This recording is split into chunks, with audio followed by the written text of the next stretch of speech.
Kamusta po mga kabukids? Ngayong araw po ay nandito tayo sa gilid bahay dahil meron po kami ritong bakanting space na walang mga nakatanim. Naisipan po naming tamnan ng mga luya. Ito po, meron po tayong pinatubo ng mga luya dito sa mga paso at malalaki na. Kaya dito po natin yan nilalagay.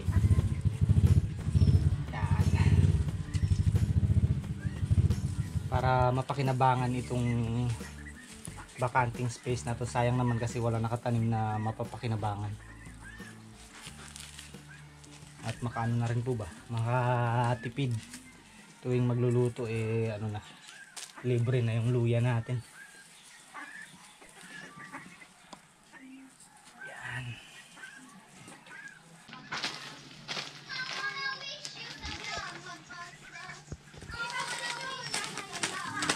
Pasko na.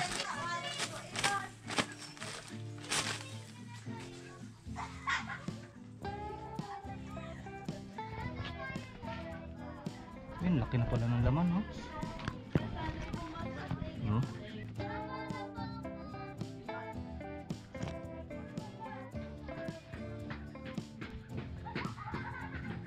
Itatanim pa lang natin, pero malaki na pala yung laman. Pwede na pala itong gamitin, no? Sa pag-isa. Pero palakihin pa natin. Mga ilang months ba yan? Sabi dun sa napapanood ko na nagluluya, magluluya talaga sila 8 months. Pero to pag nagluluto pwede na bawas-bawasan dito, baka nga mamaya-maya lang Magamit na panggisa. gamitin na kagad. Kasi ano na to mga kabukids, 2 buwan na, no? Mula nung pinatubo natin. Hindi lang, baka mga ano na yan, 3 buwan na. Medyo matagal na rin, hindi lang kaagad na ilipat. Kaya ngayon nililipat natin, medyo malaki na. Itong mga ganito na malalago na yung dahon, sigurado malalaki na yung laman nito, no? Ano, malalago na So yung ating mga patubo po ay sakto lang para dito sa space na paglalagyan natin. Siguro may mga 30 pirasong ano rin yan, puno.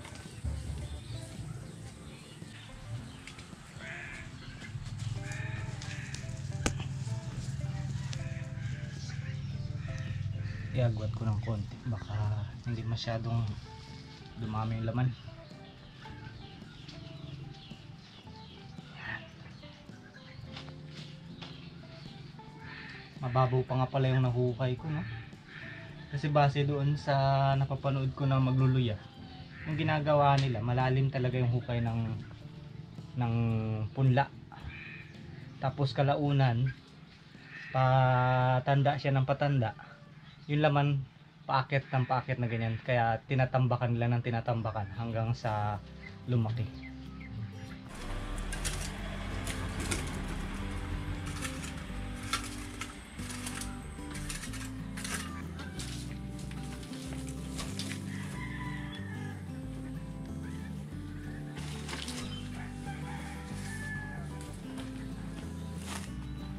Sa mga kabukids po natin na gusto rin magtanim ng luya, madali lang po itong patubuin dahil yung mga ginagamit po natin sa kusina, yung laman ng luya, tumutubo po yun, yung dulo niya.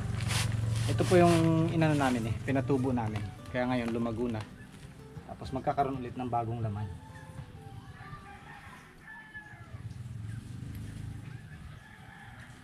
Pwede nyo rin pong gawin sa mga gilid-gilid ng bahay ninyo kung may space kayo na may lupa.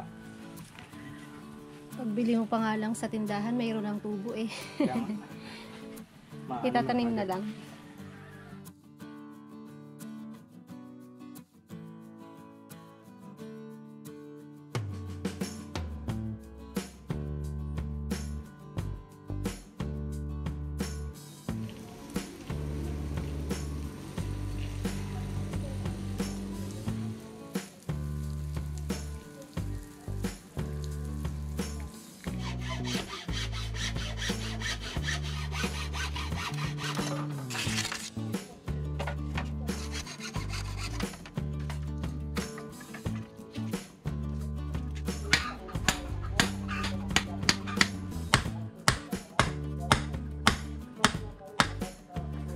Kabakuran ko to rito para alam ng manok na bawal na sila dyan. As if naman kung hindi makalusot. Para alam nila. Boundary.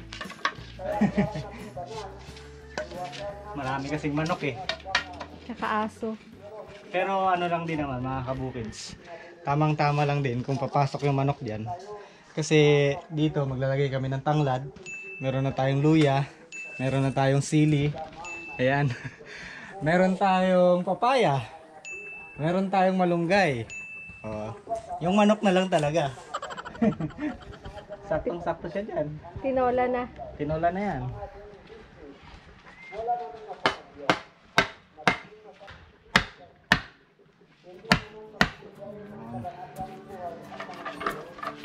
Lagyan na natin ng bakod para gumanda naman. Boundary lang.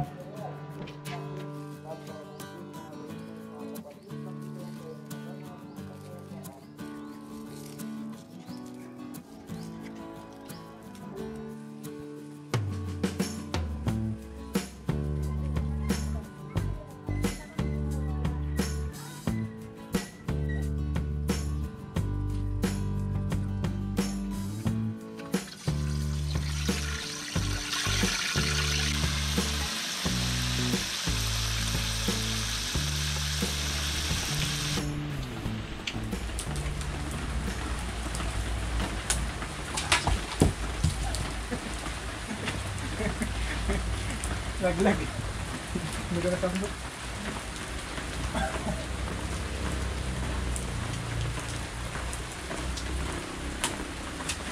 Oh. Nakaisa.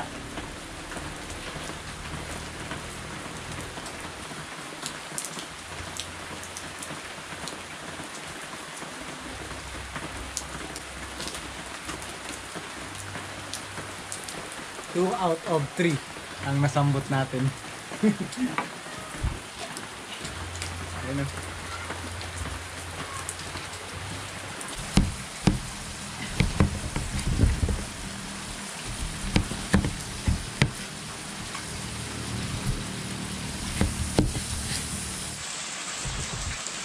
Ang lulutuin natin ngayon mga kabukids ay sinaluyutang papaya.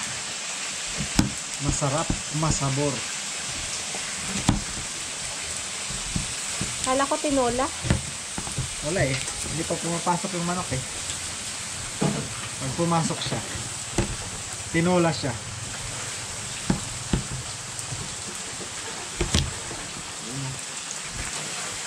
Pwede na siguro yung dalawa, no? Masyado madami. Umulan sa Coron, ma? Lahat.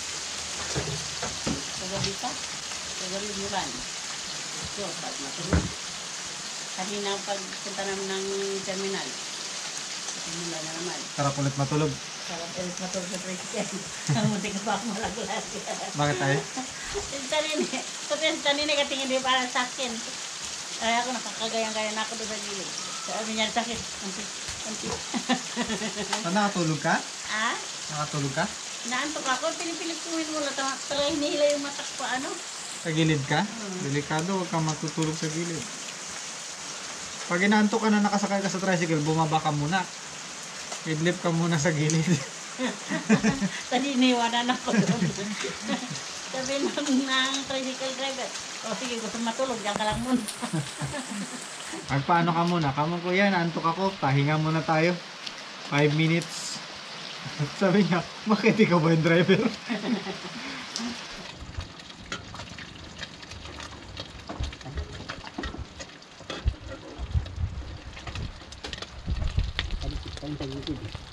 Hindi inabot ng mantika. Yung kawali ni Mama B, mga kabukids. Antik. Antik na. Na yan. Paboritong kawali. So, kasi yung ibang kawali, malapad pampit niya at tagin ano mo. Ito, oh. Diyan lang yung mantika niya, nag-aipon-ipon.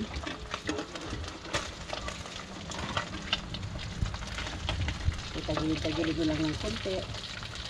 Kahit nawala na yung hawakan, favorite pa rin ni Mama B. Yan lang ating kawaling ano. Antik.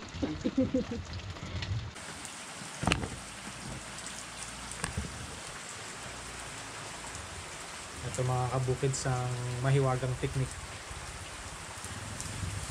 Ginaganito nila kasi para daw mabilis lumambot yung papaya. Para madali gayatin. Hindi, para mabilis lumambot pag pinakukuluan. Ah, Kasi yan na hindi lumabot. Mabilis siyang lumambot kasi yung siyempre tingnan mo, firm yan, di ba? Firm. Tapos kapag ginanyan mo, magkakaroon siya ng parang ano, Iwang. oo, siwang. So, pag pinakuluan mo, Kapag ang tubig. punat. Yan, ginaganyan talaga nila yan. ngayon ko lang nalaman yan. Tagal-tagal ko nang nagbubulay ng papaya. Pero sa ganitong gayat, hindi siya masyadong ano to, importante. Ginagamit yun sa mga malalaking gayat ng papaya. Pero nagayat na rin lang ako. Hindi, ganunin ko na.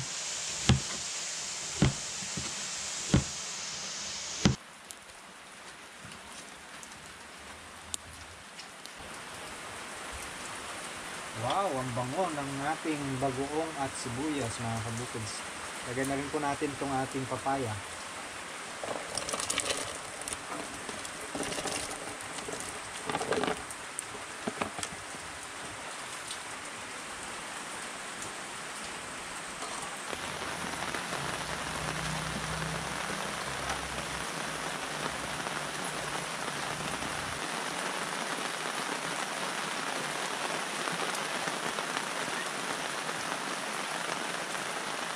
Yung garden ni Jinky mga kabukids ay tabi lang po ng basketball court. Ang lahat ay pwedeng kumuha dyan sa gilid.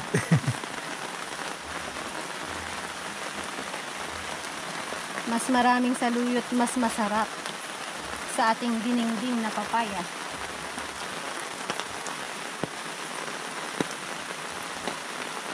Lapad.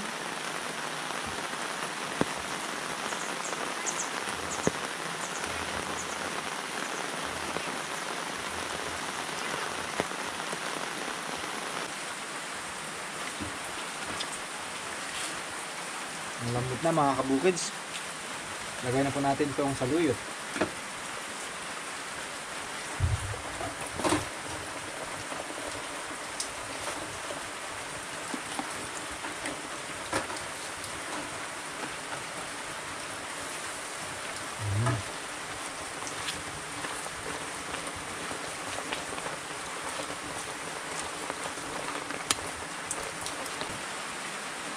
Tuloy-tuloy yung pag-uulan ngayon.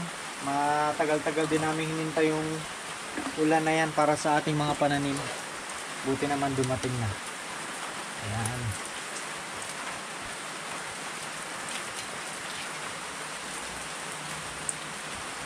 Lagyan na rin natin ng isda mga kabukids.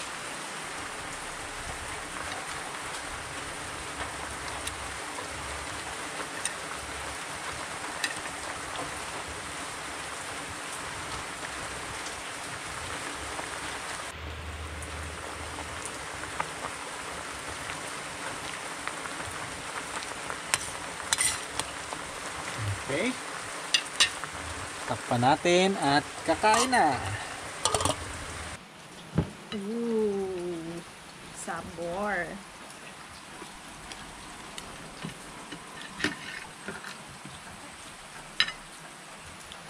Favorite saluyot.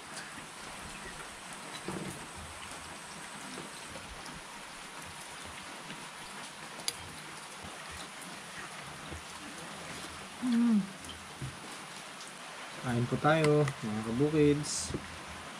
Ano na to? Hapunan. Tapos mamaya, isang kain pa. Gabihan.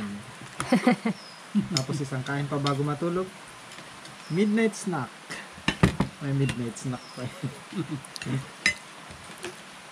Maagang hapunan. Sarap.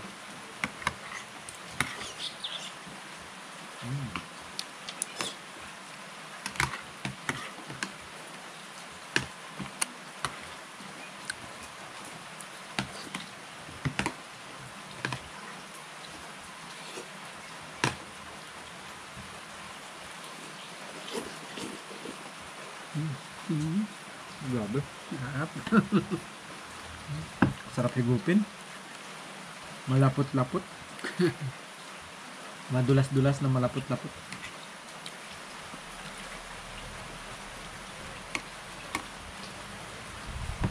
Swabe lang.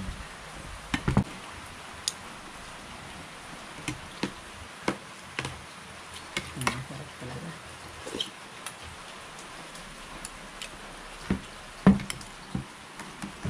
Oh, di ba? Pangalawang sandok na. Pangalawa lang ba yan? Mabilis ang subo kapag ganito ang ulam eh.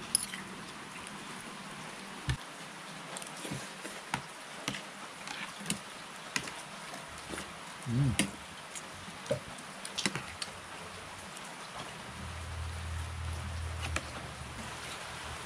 Ilang linggo rin sunod-sunod yung araw, no? Ang init. Sa wakas, dumating din na diligan na naman yung mga pananim.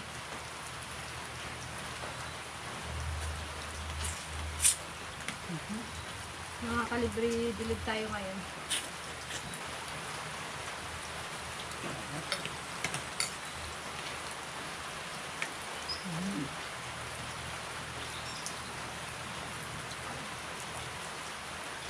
Ang ginawa ng kabayan. Ano ginawa ng kabayan? Naglakdo.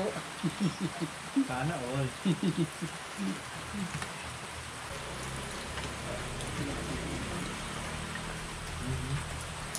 Sinabrahan yung ulam. Sabi niya, abusin niya na lang daw yun. Tapos, style.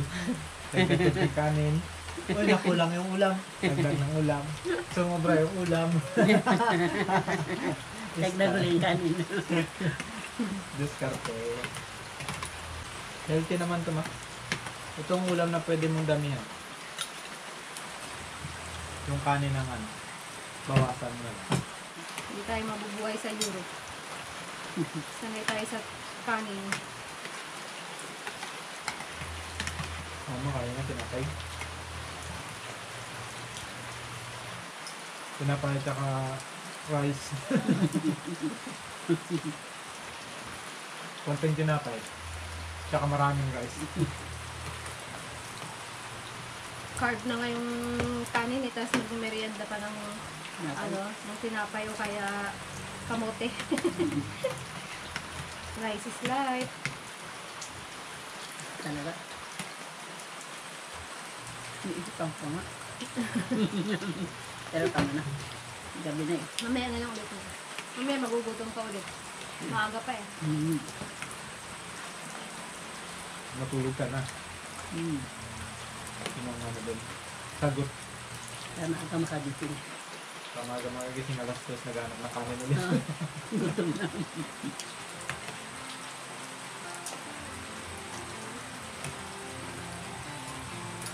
Salamat po sa panonood mga kabuhids. Hintayin natin lumaki yung ating mga luya. Sana lumaki. Baka mabunot na agad ni Mama B. Ang ngayon papaya pa lang. Saka sa luyo. Tapos sunod may luya na. Tinola na. Sinola na siya.